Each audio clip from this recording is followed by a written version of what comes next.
Panoorin nyo to guys kung anong ginawa nila dito sa cutie danyos natin. Tignan nyo naman. Grabe, nakaka-disappoint. Iba talaga kapag may alaga tayong mga danyos. Tignan nyo naman at ang ganda ng mga kulay nito. Habang pinapakain ko nga sa aking butas na fishnet, ang cute nila at ang gaganda nila pagmasdan. Hindi ko nga maintindihan kung bakit nila ginagawa to. Itong nail art na to. Nakita ko lang din ito sa social media at pinanood ko nga kung bakit nila ginagawa ito. Akala naman nila kinaganda ng kuko nila to.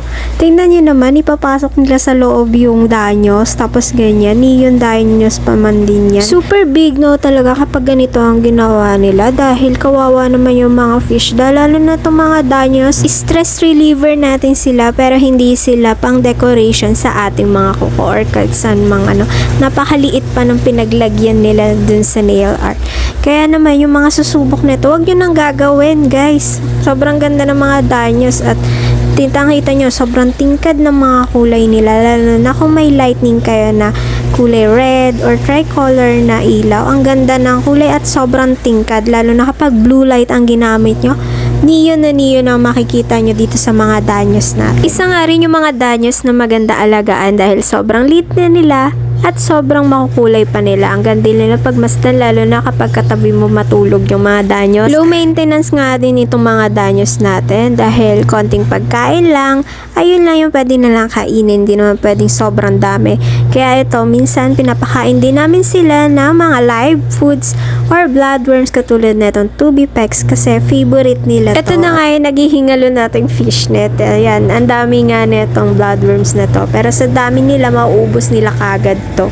Pero pag ganyan, konti-konti lang pagkain, nag-aagawan pa nga yung mga yan. Maraming ang pwedeng kasama netong danyos. Pwedeng kasama nila yung mga tetra, angelfish, ito yung mga tinatawag na tank mates nila or pwede silang pagsama-samahin.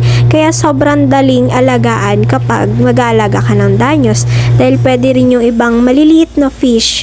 Depende lang kung matapang yung fish, lalo na ang betta fish. Hindi nyo pwedeng isama yung betta fish sa kanila. Dahil mamaya, pawain na at patayin naman itong mga fishes na to. Kung ngayon ka lang nakakita na itong mga danyos, ang gaganda ng kulay nito. Para sila mga glow tetra na sobrang liit nila. Konti lang yung i-adjust ng katawan nila at pwede na silang mangitlog. Lalo na kung may breeding system kayo para sa mga danyos. Pero maganda rin pag may mga tank mates sila. Ang ganda nila panoorin at tignan, ang daming lumalangon. Isisingit ko nga pala itong betta na napakaganda. Dahil ito nga yung napili ni customer. Pag ginilawan nga, ganyan yung kulay niya. At kapag ibang ilaw na naman, nag-iiba na naman ang kulay niya. Hindi ko nga maintindihan kung anong kulay niya. Pero ang ganda talaga ng kulay niya. Napakatingkad at sobrang solid ng mga long fins natin dito.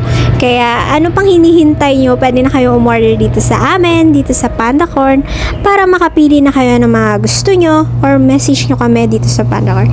So, ayan na nga, nakuha na nga ni Kuya yung ating parcel at siya na bahala kung saan niya dadalhin yan. Ito pa nga ang makulit naming wiggle. Yun lang, thank you.